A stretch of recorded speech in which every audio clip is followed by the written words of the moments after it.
Hi, sir. Can you tell me your name? Hello, I'm Curtis Claude. All right. So this is the People versus Curtis Clauden. Good afternoon, Your Honor. James Kazicki on behalf of Curtis Clauden. Waive the reading of the complaint, stand mute. Your Honor, for the court's information, Mr. Clauden indicated that he did not appear in court because around that time he had moved out of state. He went to Illinois. He had another matter there. He reports that he was incarcerated there for a time, and he came back here to the Michigan area. He is now gainfully employed. I don't believe he's a flight risk, Your Honor, even though this is an old case. I'm asking for a personal bond and, if necessary, a GPS tag. All right. Well, here's the problem with that.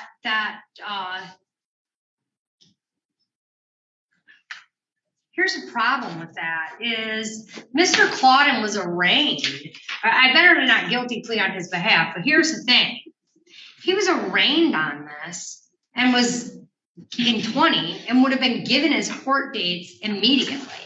So it's not, you know, when it's this type of charge, it's given to him on the record. So the fact that he chose to move out of state after he was advised that he had court dates and was arraigned on a felony, quite frankly, would be considered absconding and a violation of his bond conditions. You can't leave the state when you're on bond. I assume I could, a matter of fact, I'm 99.99999% positive that would have been, oh, look at this. You were arraigned on May 15th of 2020. You were not allowed to have any weapons. You were given a personal bond. You were also told no leaving the state of Michigan while this case is pending. All right. Don't talk. Sorry. And then you failed to appear for that date. And then you failed to appear for your exam. And so the case has been pending. There were documents that were filed in 2022. These look like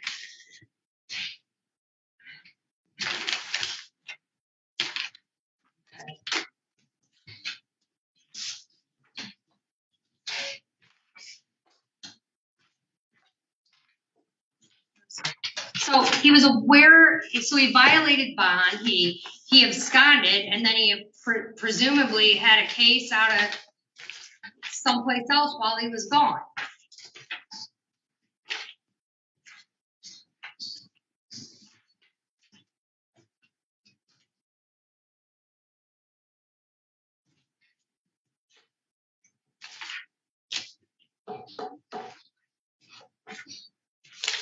This is where the truth starts coming out fast. The judge pulls up the bond conditions and suddenly Curtis's story starts falling apart. He was told not to leave the state, yet he did anyway, and now the court is calling it exactly what it is, absconding. This is the moment viewers realize this wasn't a misunderstanding, it was a deliberate choice.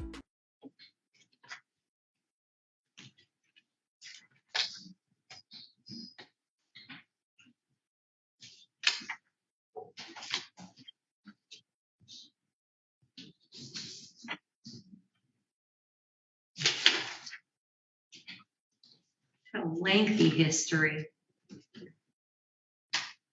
of assault crimes.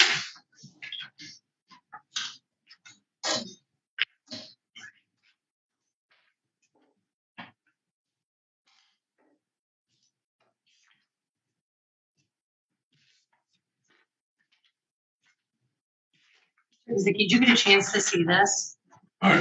Did you get a chance to see this? Do you know what this is, sir? That's your criminal record. It's like. All right, here we go. Sir, you have the right to remain silent. Anything you say orally or in writing can and will be used against you. You have the right to have a lawyer present during any future questioning and any future court hearings. If you cannot afford an attorney, the court will appoint one for you. You have 2 dates within the next 21 days. The first is your probable cause conference, and that will occur on October 16th of 2023. The next date will be your preliminary exam. At your preliminary exam, the prosecutor must prove that crime was committed and that there's probable cause to believe that you committed that crime. And that date will be in person at the 23rd District Court on October 23rd of 23. Based on the lengthy criminal history, the fact that the defendant has absconded, I understand this is not the most serious criminal offense out there. It does involve a weapon. He has prior convictions. He absconded from the court for 3 years. So a personal bond is out of the question. Because I don't know how else I can get him to court. I'll show up to court. My boss is a police officer. I work for security. All right, no, Mr. Claudin, you had a chance. It's a habitual third. These are just allegations, but this case has literally been hanging around since May of 2020 because you left and went in. No, you should exercise your right to remain silent. You are not changing my mind, sir. You have a $10,000 cash or surety bond. You're to appear in court as directed. I'm going to say this real slow for you, Mr. Claudin. You can't leave the state without permission of the court. You're not to commit any new crimes while released. You're to immediately notify the court of change of address or phone number. You can't possess or have access to firearms. And you have your dates.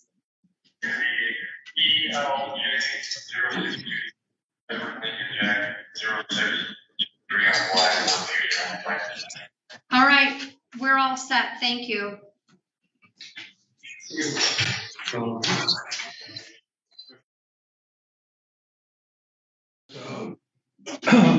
Wayne County detainer, no.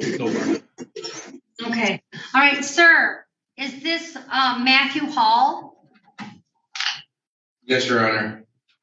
All right. This is 22-19060T, the People versus Matthew Hall. Mr. Kazicki. Yes, Your Honor. Good afternoon. James Kazicki on behalf of Matthew Hall. Waive reading of the complaint, stand mute.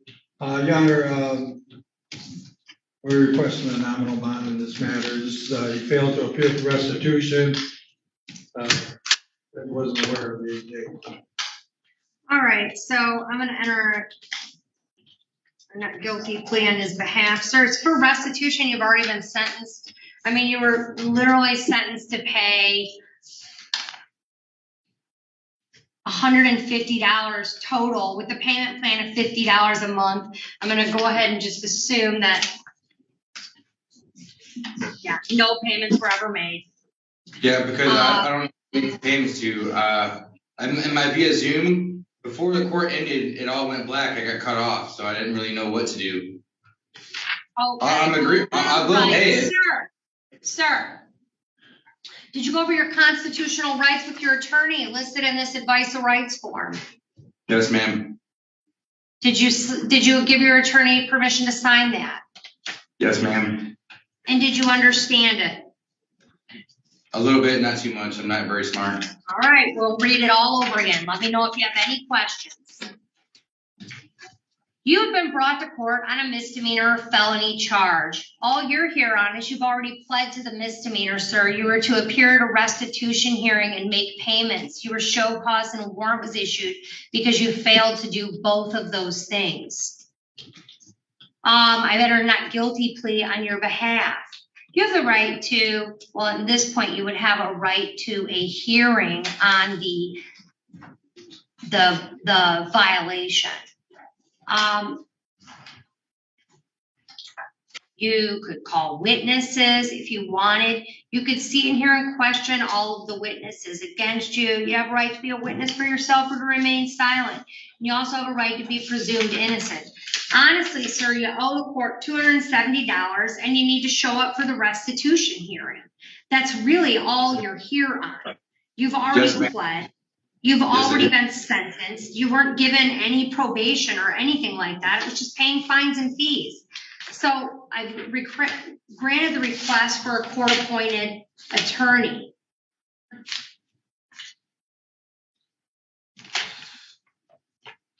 Sir, you've got a no bond warrant out of Wayne County. Yeah, I know. That's why I'm here today, taking care of my violation of probation. Do you know a real good way to take care of it is not when you're arrested on other cases and you're held on no bond and then you appear. When you think things can't get more frustrating, a new defendant walks in owing a tiny amount of money but causing a huge mess. Matthew Hall tries to explain his way out with excuses about Zoom and confusion, but the judge calmly dismantles every claim. What should have been simple turns serious when warrants and bond conditions come into play. I mean, like, that's the issue we're having. It doesn't matter. It doesn't matter. I mean, look, I'm going to Judge Slavin's already set a bond on your case, and I'm going to follow his bond was $2,500, 10%. He knows more about your case than I do. So it's $2,500 bond, 10%. The conditions of your bond are: you're to appear in court as directed. You're not to leave the state without permission of the court. You're not to commit any new crimes while released. You're to immediately notify the court of change of address or phone number. Do you understand all of that? Yes, Your Honor. All right, hold on. Come on over. But she said, hold on.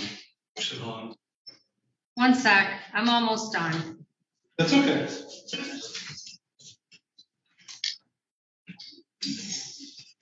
Oh yeah, okay.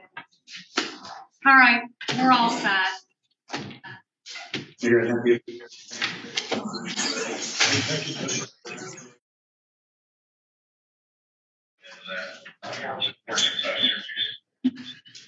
All right. This is the People versus Johnny Ray Staton Jr. Sir, can you tell me your name? Johnny Staton Jr. Okay, and this is 2322360M. All right, sir, you're here today on an indecent exposure matter. You had an opportunity to speak to an attorney and you denied that. Is that accurate? Didn't mean to. I was under some alcohol this morning. Well, he just tried to talk to you like 10 minutes ago. Are you still under alcohol right now? Partially. Is there an officer near you? Yep, I'm right here, miss. Can you tell me when he was arrested?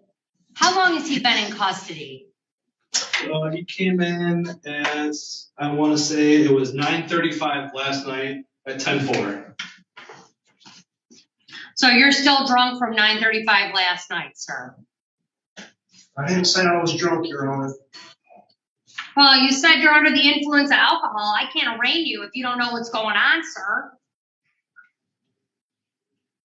Do you understand that? I understand. It's been a rough night and I was just woke up. All right, well, if you need another night, we still have time. I'm willing to wait 24 hours to arraign you. You've got a no bond full extradition hold out of Ohio, so you're not going anywhere. I got all the time in the world. You would feel better being arraigned tomorrow when you understand what's going on. I'm cool with that. I've got no problem with that, sir. Officer? Yes? The defendant is stating to me that he's inebriated. He's got a full extradition hold. It doesn't look like he's going anywhere. Can we have him arraigned tomorrow? Yeah, we can. All right, we'll see him tomorrow. All right.